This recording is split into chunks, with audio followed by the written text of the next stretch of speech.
Emmanuel, who's a friend of mine, and used to be, he's one of the first guys I've met here. I remember when he lived in a duplex, and he was just an ordinary guy, and now he's a really big shot now. He calls a lot of big shots now, and he represents UFC, and I know that, so I went to his office to talk about a fight one time, and he told me, Freddie, that will never happen in our lifetime, and I don't think it will ever happen. An MMA fighter fights in boxing rules, the boxer wins. If you vice versa, you fight with MMA rules, they win. It's two completely different sports.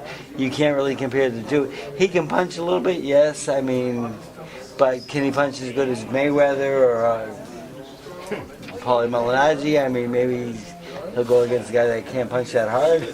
But Paulie told me he thinks he'd knock him out if he'd fight him, because he'd be able to hit him whenever he wanted to. Yeah, Paulie shouldn't say he should knock anybody out. I mean, let's face it, he's only knocked out like 3 guys, maybe 6, I don't know. But anyway, he's not an accomplished fighter. Mayweather came to my gym. He said, Freddie, I'm going to fight this guy, McGregor. And he says, if you get a chance to train him, take that job because the fight's going to happen, you'll make a lot of money.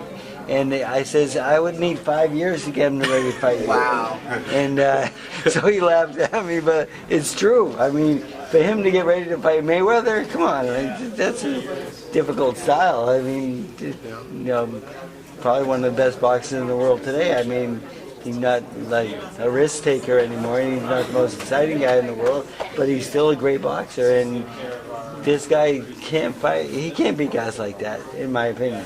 Would you still want to see it though, even if it happened? Oh, I'd love to see it. Yeah, I mean, he's fun to watch. He's a character. He's